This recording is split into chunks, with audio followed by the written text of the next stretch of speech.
suis ravie de vous retrouver sur Monaco Info, malgré le mauvais temps, au sommaire de ce journal. Nous prendrons la direction de Buenos Aires pour ouvrir cette édition avec les Jeux Olympiques de la jeunesse où une équipe de Monaco Info est sur place et nous fera vivre l'événement. Une nouvelle exposition pour la galerie L'Entrepôt qui présentera deux mondes d'art bien distincts l'un de l'autre.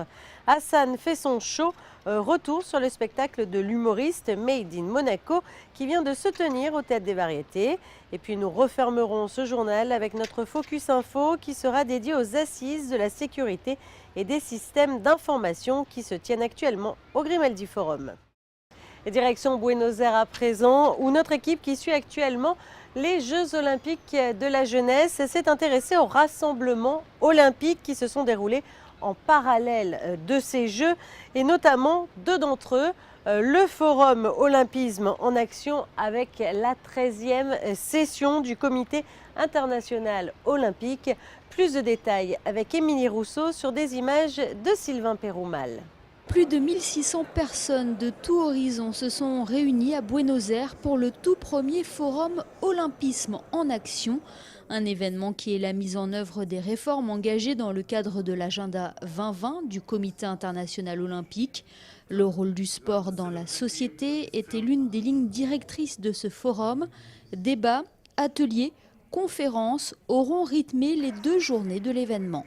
Le sport est au centre de beaucoup de valeurs, notamment pour les enfants, pour les adultes et pour la société en général.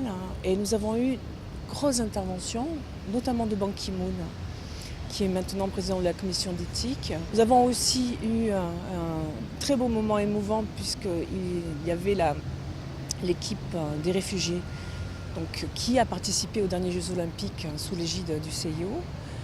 Et aussi un protocole d'accord avec la fondation du prix Nobel de la paix Younous pour la reconversion des athlètes dans le monde. Tout ça fait avancer le sport qui est quand même une structuration de la société. L'on peut ajouter à cela la lutte contre le dopage ou l'égalité des sexes dans le sport, un thème bien nommé car ces Jeux Olympiques de la jeunesse à Buenos Aires sont un exemple de parité avec le même nombre de sportives et de sportifs. Autre rendez-vous, la 133e session du CIO. Les membres du comité se sont rassemblés autour du patron du mouvement olympique, Thomas Bach, pour évoquer différents points tels que l'attribution des JOJ 2022 au Sénégal ou l'un des bilans d'étape concernant l'organisation des Jeux de Paris 2024. Son Altesse Sérénissime le Prince Albert II a lui pris la parole en tant que président de la commission durabilité et héritage afin de présenter un plan d'action sur plusieurs années. C'est important de faire partager ces nouvelles idées, de faire partager les avancées dans cette direction pour un monde, pour la contribution de l'olympisme à un monde plus durable, bien sûr un monde de paix, qui tient compte aussi de l'héritage que l'on veut laisser aux générations futures.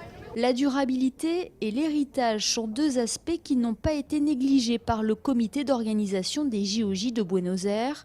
Le village olympique, par exemple, deviendra des logements sociaux dans le cadre d'un vaste programme de réhabilitation des quartiers sud de la capitale. Quant à l'héritage, il suffit de se promener dans les allées des 2 parcs olympiques principaux pour constater le succès des différents ateliers destinés aux enfants et où l'on transmet les valeurs du sport. Le chapitre culturel de cette édition avec la nouvelle exposition de la galerie L'Entrepôt. 2 artistes ont été conviés, 2 univers très différents, pour ne pas dire complètement opposés. Le reportage de Patricia Navarro. L'une est italienne, l'autre allemande, vivant à Londres. 2 artistes féminines aux univers opposés, tout en étant parallèles, mais une même thématique les réunit à la galerie L'Entrepôt. Si Martha Pierrobon, qui n'a pas pu être présente pour ce reportage, joue avec la couleur, les formes surréalistes ou le naturel, Jasmine Rave, connue sous le pseudo de Judas Compagnon, quant à elle, mise sur l'humour, la naïveté et joue avec des matériaux jetables. De quoi déconcerter parfois le visiteur, notamment avec ce film où l'artiste se met en scène mangeant des spaghettis bolognaises avec un bec d'oiseau qu'elle s'est fabriqué. Les thématiques qui m'intéressent sont la déconstruction, la reconstruction, la construction des corps. Cela concerne l'apparence du corps et de quelle manière il s'effondre puis se reconstitue.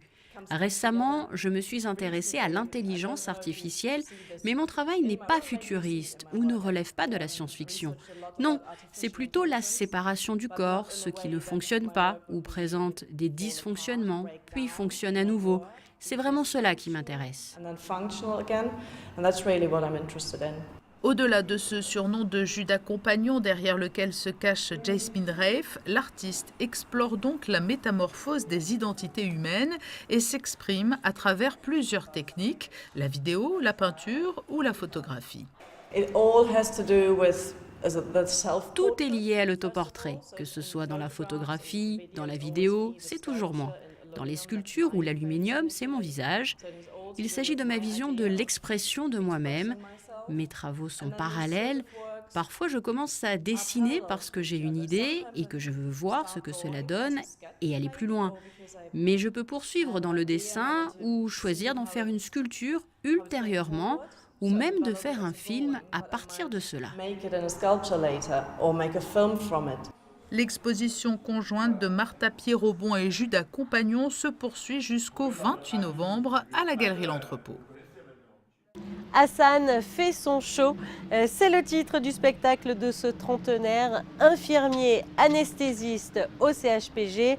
L'enfant du pays Hassan vient de se produire au Théâtre des Variétés pour un one-man show plein d'humour et de générosité.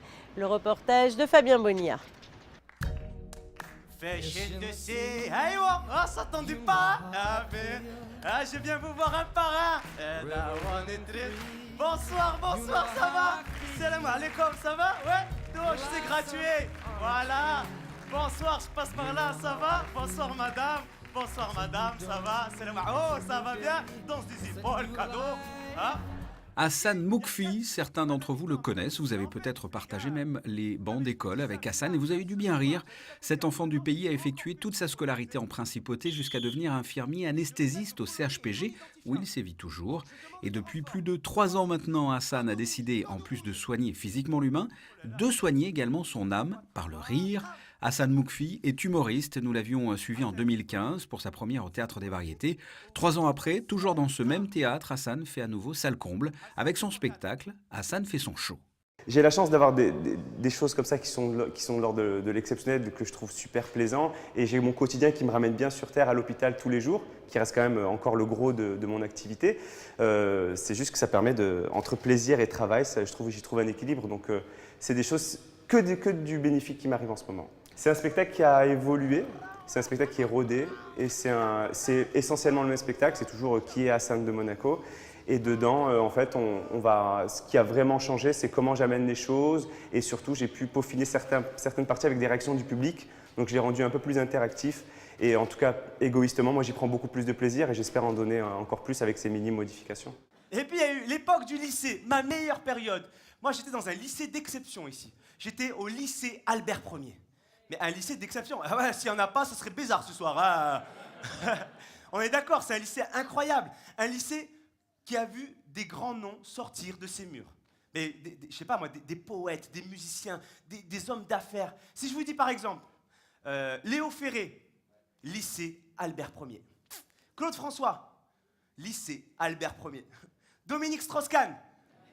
Et on ne choisit pas, hein. Et encore Hassan Moukfi, voilà. Ouais. C'est pareil, presque pareil à peu près. Hassan jongle entre sa profession principale, infirmier anesthésiste, et le métier d'humoriste, pour lequel il a un talent indéniable. Dès qu'il le peut, il est sur les scènes de France et même jusqu'en Angleterre. Durant son spectacle, plusieurs thèmes sont récurrents. Le premier thème, c'est qu'est-ce que c'est qu'être un arabe à Monaco? C'est très particulier, je ne sais pas si les gens savent, mais il y en a. Ensuite, c'est aussi surtout ce qui me tient le plus à cœur et qui est un peu mon fond, entre guillemets, de commerce, l'hôpital. Parce que j'ai la chance d'avoir un métier que j'adore, je suis infirmier anesthésiste et j'aime en parler. Je trouve que c'est quelque chose qui parle à tout le monde est passé à l'hôpital.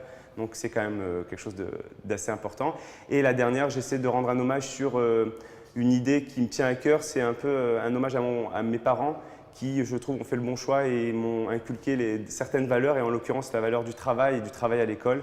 pour pouvoir s'en sortir. Et je trouvais que c'était très beau. Ils l'ont fait de manière intelligente, des fois un petit peu naïve, mais assez intelligente. Et je voulais rendre hommage à mes parents à travers ça.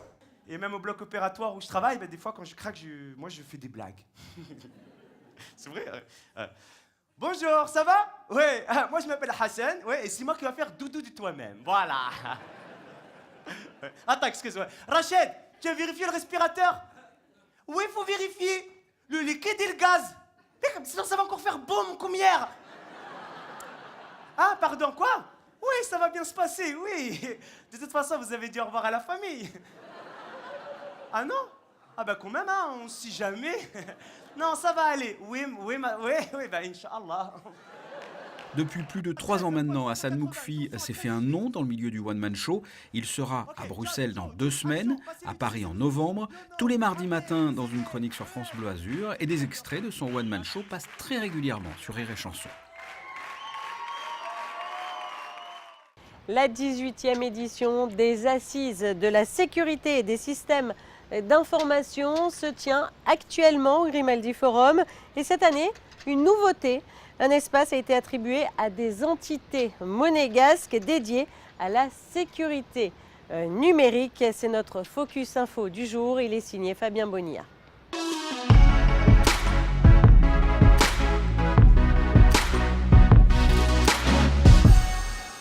Plusieurs milliers d'experts ont pris possession du Grimaldi Forum, des spécialistes de la cyberdéfense à l'occasion des 18e Assises de la sécurité du 10 au 13 octobre. Cet événement est le rendez-vous incontournable de la cybersécurité en France. Il a pour objectif d'approfondir les grands sujets technologiques du moment et d'aider à appréhender toutes les problématiques de la cybersécurité. L'année 2017 a connu des attaques numériques de grande ampleur entre le cyberterrorisme, le darknet, les virus et demandes de rançon, appelées également des rançongiciels, comme Petya, qui a coûté plus d'1 milliard d'euros aux 2000 entreprises touchées, dont FedEx, BNP ou encore Saint-Gobain. Le risque cyber est donc pris très au sérieux et certains de ces spécialistes sont considérés comme des messies ou des sauveurs. Cette 18e édition des Assises de la sécurité a été ouverte par le ministre d'État Serge Tell. On ne peut pas entrer dans cette révolution digitale avec tout ce que ça transforme sans s'assurer d'une certaine sécurisation des réseaux, des pratiques et de ce que nous mettons en place. Donc la cybersécurité, c'est ce qui permet à des choses comme l'e-administration, la smart city, les relations dans le domaine de l'e-santé entre les patients et les médecins, d'être protégés d'attaques extérieures, d'éventuellement de pillages extérieurs. Donc ce colloque, ces assises sont pour nous absolument essentielles. Elles apportent des solutions, elles apportent des réseaux, des contacts, des expériences qui nous permettent d'enrichir notre propre expérience dans ces domaines et de faire en sorte que l'AMS, l'Agence monégasque de sécurité numérique, qui est au cœur de notre dispositif, continue son travail au mieux de ce qui se fait de mieux aujourd'hui dans le monde. Tous les thèmes tournant autour de la cybersécurité seront abordés durant les quelques 200 conférences, tables rondes et ateliers pendant ces 3 jours. Ces assises sont un événement unique en Europe. Pour le prouver, des stands sont parsemés dans tous les recoins et dans tous les étages du Grimaldi Forum. On représente tous les secteurs de la cybersécurité.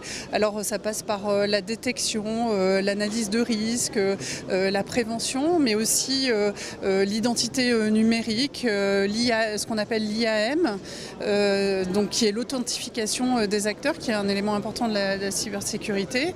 Il y a aussi des solutions qui protègent tout ce qui est hardware. Donc voilà, on protège aussi bien tout ce qui est logiciel et hardware.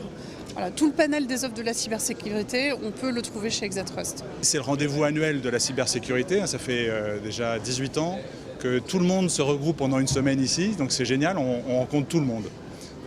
Tous les acheteurs, tous les RSSI, les responsables de la sécurité des systèmes d'information, se regroupent ici. Il y a une vraie ambiance de communauté, on partage beaucoup d'informations et c'est très ouvert. On peut se rencontrer aujourd'hui et dans les 2 jours qui viennent, on a 70 rendez-vous de 30 minutes, c'est un peu du speed dating, mais pendant ces 30 minutes, on fait le point avec le client ou avec le prospect et on engage un processus qui est essentiel pour nous et aussi pour les clients parce que finalement, pendant cette semaine, toutes les offres sont disponibles, sont accessibles et les clients viennent faire leur marché et nous, on vient faire le plein de commandes futures. Pour la première année, un espace est dédié à la principauté, le Monaco Cyber Security Initiative. 11 entités monégasques et partenaires de l'Agence monégasque de la sécurité numérique se sont rassemblés dans ce même lieu. Monaco s'est lancé dans ce domaine il y a maintenant un peu plus de 2 ans, puisque nous sommes arrivés le 5 juillet 2016. Et donc j'ai pensé qu'il était maintenant utile que les entreprises monégasques qui collaborent à cette sécurité numérique puissent apparaître sur ce salon. Un, pour créer des liens avec les entreprises monégasques qui ont besoin de cybersécurité, qu'ils puissent les rencontrer, et également pour créer des liens entre les entreprises monégasques et les grandes entreprises mondiales qui produisent des produits de sécurité, de façon à éventuellement créer des liens, créer des partenariats, créer des liens forts qui permettent de promouvoir cette cybersécurité.